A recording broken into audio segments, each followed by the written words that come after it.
All right, in this hand, we're going to be covering a standard continuation bet. You can see the button is where it needs to be, and the blinds are 10, 20.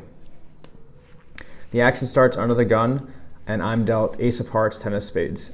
Ace 10, according to the poker model, is a call behind hand. That means if there's one previous raise in front of us, we'll call with ace 10. Other call behind hands are ace jack, ace queen, pocket pairs 2 through queen, and also king jack and king queen.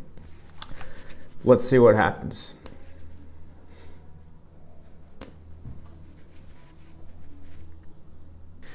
Okay, the action folds to me with no previous raises in front.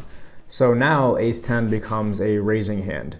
We want to raise coming into pots so we can establish that we have a good hand and be aggressive for the rest of the hand. So I'm raising here to 40. I double the big blind to make it harder for others to come in and isolate the hand. And I would make this play with any two cards over 7, ace jack, ace queen, ace king, or any ace at all, any pocket pair, and some of the suited connectors. So I'm going to make the raise to 40 and see what the rest of the table does. So the player on my left calls, and the player from the big blind calls. There will be 130 chips going to the flop, which is 5 jack king, 5 hearts, jack of hearts, king of clubs. Player from the big blind checks over to me, and now the action's back on me. So this is where the continuation bet comes into play.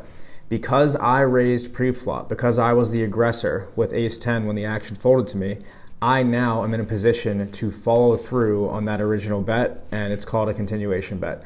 So what I do, according to the poker model, is decide if I have a good, bad, or mediocre hand.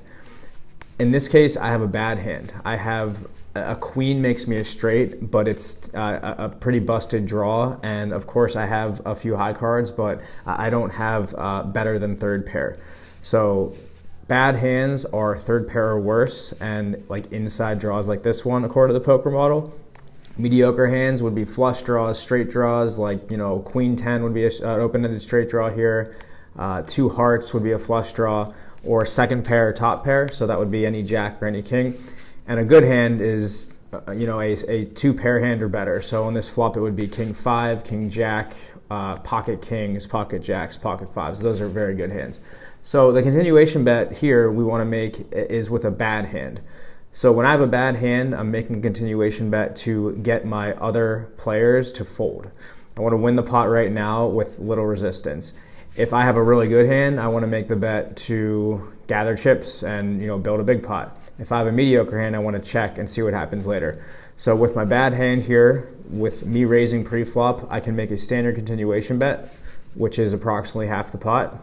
And again, my hope is that my opponents will fold here. I have 1 fold and I have 2 folds. So because I use the standard continuation bet here, I win a pot with a bad hand.